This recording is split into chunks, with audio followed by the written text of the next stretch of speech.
I'm Logan Crawford, and right now on Spotlight, we uncover the powerful story of a mother's unwavering faith and relentless pursuit of justice. It's all put down in an amazing book. It is called Done All the Time. This is a compelling narrative that details her 13-year battle with the judicial system, highlighting the challenges and triumphs of holding on to faith, hope, and love. Join us as we explore how one mother's courage and determination can inspire us all. We're delighted to have these very talented authors join us here today on Spotlight. We thank the team at Atticus Publishing for helping us put them in the spotlight today. And we ask viewers like you to support authors like them by subscribing to our channel and by purchasing this amazing book. The links are below this interview. AQUEELAH QA'ID, thank you both so much for joining us here today on Spotlight. Thank you. My pleasure. Give us an overview of what the book is about, Done All the Time. Okay, basically, I couldn't have completed the book, I guess, until my son was released from prison. But it's the struggle of him growing up, not being where he should be and doing the right thing, and all the way through him getting shot and being falsely accused of murder, and my trial with the judicial system, really just to try to find somebody to listen so he could be released, you know, the way that he was. It was a horrible battle for the whole family. My son wasn't doing what he should have been doing when he was younger, so it kind of caught up with him. And it's really just a mother trying to keep her son alive and trying to get him on the right path, just being a mother. Mm-hmm. Absolutely. Qaid, is this your story? Are you the son she wrote about? Yes, I am. Tell us what that time in your life was like. Oh man, well, being accused of a crime that you didn't commit and refusing to give up any information that you knew about it, and then they prosecute you as the actual shooter is very, traumatizing to a young person. I was 19 when I first got arrested for the crime. I was actually arrested for a different crime that I didn't commit, and I was acquitted of that too after they have found me guilty of the murder charge. So, I mean, at that time, the age of 19 in 2007, I was going through a lot mentally, battling whether or not, uh, I was going to either never make it home again to see my family on the streets or, spend the rest of my life in prison. You It was spent a just a big crucial chunk of your time. life in prison, right? You Yes. spent how many years in prison? So I spent 13 years in prison on a 18 to life sentence. At the age of 19, I left and I came home at the age of 32. Amazing. You left a child, you came back a man. Yes. Those years spent behind bars, unjustly, which is horrible. Thank God for your mother. AQUEELAH, you never gave up faith. You never stopped believing in your son. When others assumed he was guilty, you Mhm. assumed the best of him. Tell us how you were able to keep that faith and that strength all of those Well, years. it's actually a blessing because I became the court stenographer for myself because they did not convince me first why when they first arrested him, they arrested him for shooting at an undercover cop. And we've all seen movies, we've all heard, how people do that, and they usually get killed. So they kind of dropped that. That went by the wayside. So it gave me a different perspective on how to look at the whole judicial system. They all are sworn to tell the truth like they tell us to do on the stand, but then they go about making up their own story and trying to convince a juror that that story is true. And when I went to get his arrest record, they told me that he didn't have one. So, all this was puzzling to me. For you to say that he did something as major as shooting at a undercover cop, and the cop said that he did it, they all were lying. And I just couldn't see how he could be arrested because the people that were standing next to him They said he didn't do it. Right. But I had a bad feeling, and I don't distrust the police, but with this all going on so much in the country, I just had a bad feeling about the whole thing because the undercover cop or the detective, she actually laughed in my face, and that she did it twice, and that really made me uncomfortable because two of the friends of his said that he was standing next to them, but for her to laugh at me, what she did was one of the girls was actually they had a warrant out for her, but I didn't know the child. And she just laughed in my face and said, well, next time you bring somebody, make sure they're not wanted. But there was no help. There was nothing given to me to try to help get my child out. They hold all So, the cards. Let's face it, yeah, the cops, the prosecutor, and the judge are and the all detective, basically on the same side. they If the were. cops and the prosecutor are saying it, the judge is largely doing what the They cops and the told them. prosecutor want done. In Yes. this case, whether they were spewing lies right in front of you, they didn't care.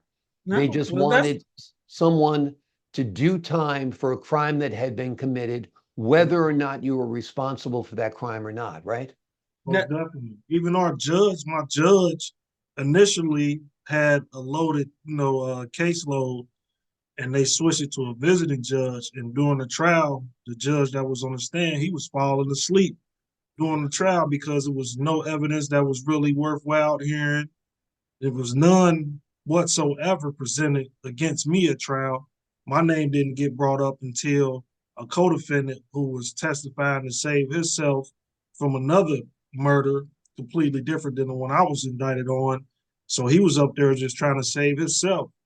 And that was the only time that the prosecution ever mentioned my name other than asking the detective on the case my name. So all of the witnesses that were brought, for my co-defendant that I was going to trial with, they were for him. They didn't even ask them any questions about me. It was a female victim who got grazed. They never made a photo lineup with me in it. They never presented her with any pictures of me at any point in time. When she got on the stand, they never even asked her a question about me. So if I'm the actual shooter, the person who started the shooting, as they said or portrayed me in my trial, why wouldn't you ask a victim of the crime any questions about me? And they stayed away from it. and, Yeah. and that part that he's talking about, I didn't know the young lady, but she was standing right in front of me at the trial. And when they brought Qaid in, she turned to her mother and said, I don't know him. I've never seen him before. So that did my heart good because I'm thinking, oh, she's going to be able to say this. But of course, we had to get Public pretender, not a defender. public defender. Yeah. He never asked her anything. And Right. then for the judge's sake, he came out of retirement, which meant that he was older. And he was older and he kept falling asleep. The Right. jurors kept falling asleep. I was taking notes. I was like, well, juror number 9 is asleep. But it was a boring trial because the things that they did in the trial just dragged on. And I mean, they didn't have anything. And I also mentioned in the book about how I grew up listening to Perry Mason and all the other shows where somebody would run in at the last minute and say he's not guilty. And I kept saying, well, you're showing that he's not guilty.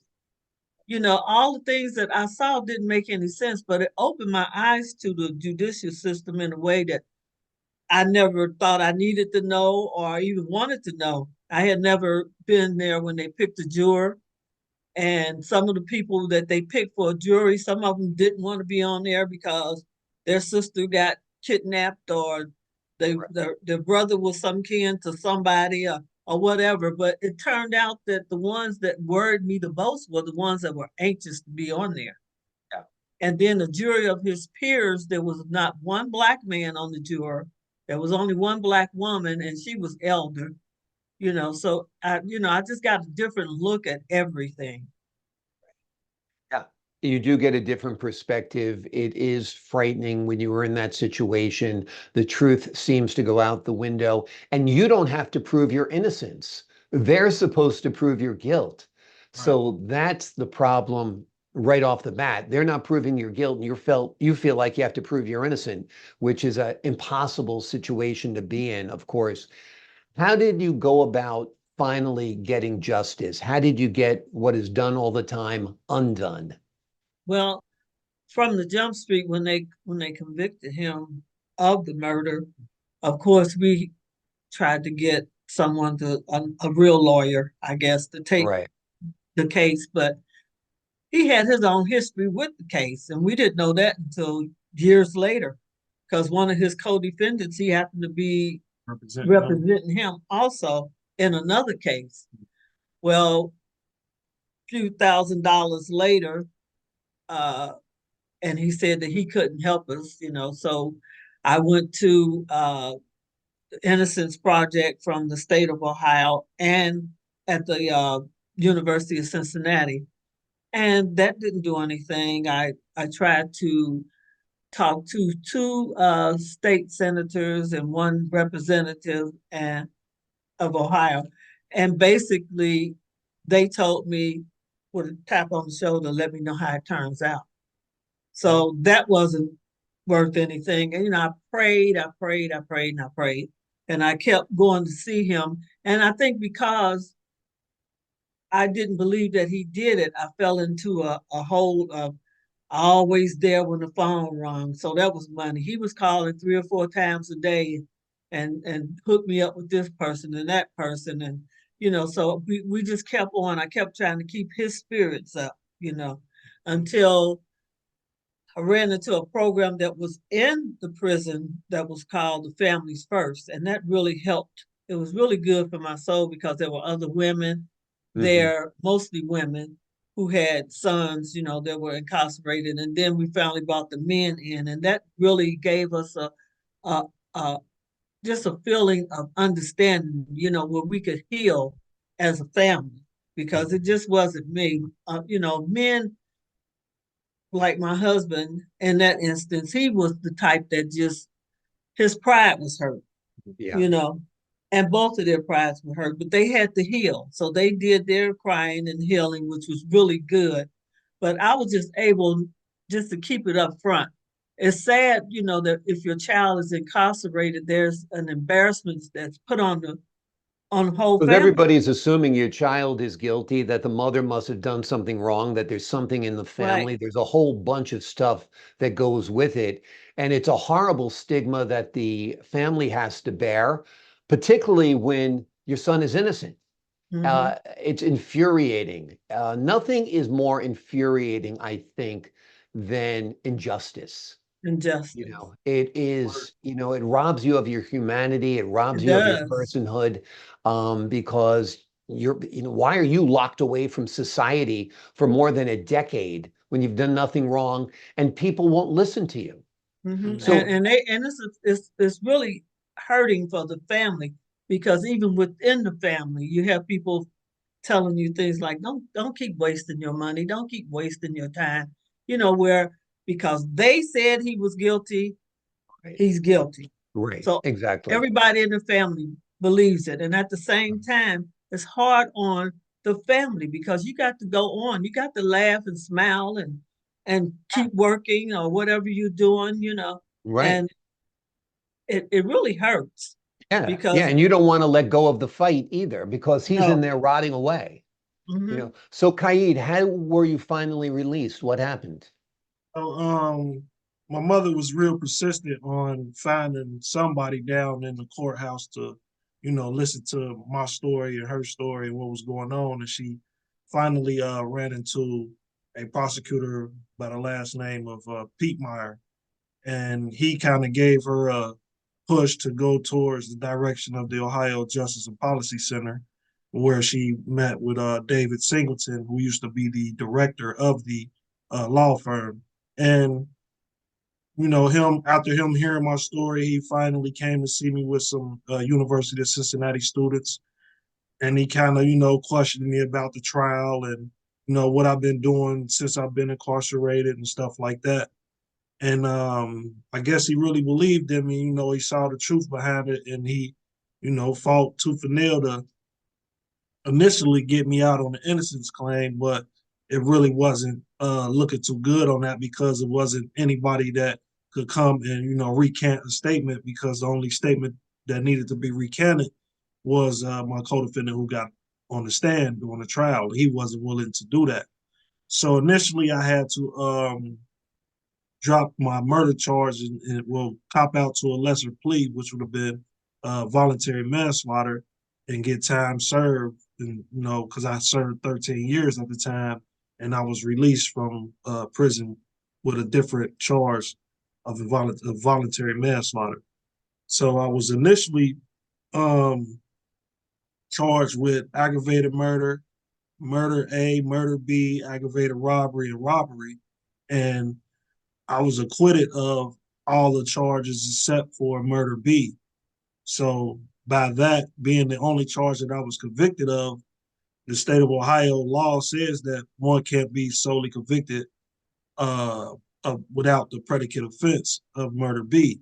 Mm-hmm. So I was acquitted of the predicate offenses. So they were supposed to drop it to a manslaughter right then and there, but they didn't, right. As far as my understanding. So that's kind of what was the easy push for me to go ahead and just cop out to the voluntary manslaughter and get time served right then and there. And I mean, I'm gonna be honest with you, I was ready to come home. So I'll fight the rest of it once I get here. Just let me go. And that was the mentality that I was in. So let me out now. I'll clear my name later. I'll sign anything you want. Yeah. And that, you know, that's what a lot of people are faced with. They'll sign anything you want, even if it's a confession, because that's your only way out, because they hold all the cards. And it's a terrible situation. I'm sure you're still fighting to clear your name. Yes, I'm in the works right now to do some more stuff. What's that? I'm in the works right now to reinstate all my rights and everything. So wonderful. Wonderful. Well, I think this book is a great first start. It gets your story out there. Hopefully that burning sense of injustice that I feel as I hear your story, other people feel as well. I think this would be a terrific documentary. I wish a documentary maker would sit down and talk to you about what happened to you when you were just a child. Yeah. Let's do it. That. Exactly. Exactly. I would love that. And how to show you how desperate I was. I at first wrote a letter to Oprah, but after I finished it, I was kind of embarrassed to send it to her. Right. But then it was the last year that President Obama was in office. So I did write him a letter, and I received the letter a week before he, you know, was out of office. But basically they said the same thing that I already knew, you know, try to get in touch with the Innocent Project and wish me well. But at least they wrote back. I also wrote a letter to then President Trump, but I never heard anything. But that's how desperate I was. I said I will write a letter to God if I have to. Well, that's what you got to do. Anybody listens, you know, because it was just hard. It became my purpose. Yeah, you know, in life. Exactly. You know, and now your purpose is clearing your son's name fully, I'm sure. We're out of time. I've got to run, but let me tell the folks at home the name of the book that has been written by AQUEELAH and QA'ID SALAAM. It's an amazing book. It is called Done All the Time. It is a compelling book that details their 13-year battle with the judicial system. It highlights the challenges, the triumphs, and never letting go of faith, hope, and love. It's a story of a young man's perseverance and a mother's undying love. And I think anyone who's interested in justice, which should be everyone, will be interested in this story. Thank you both for joining me here today on Spotlight. You're so welcome. I appreciate your time, and God bless you both. To the folks at home, I'm Logan Crawford, thanking you for your time this time. Until next time on Spotlight.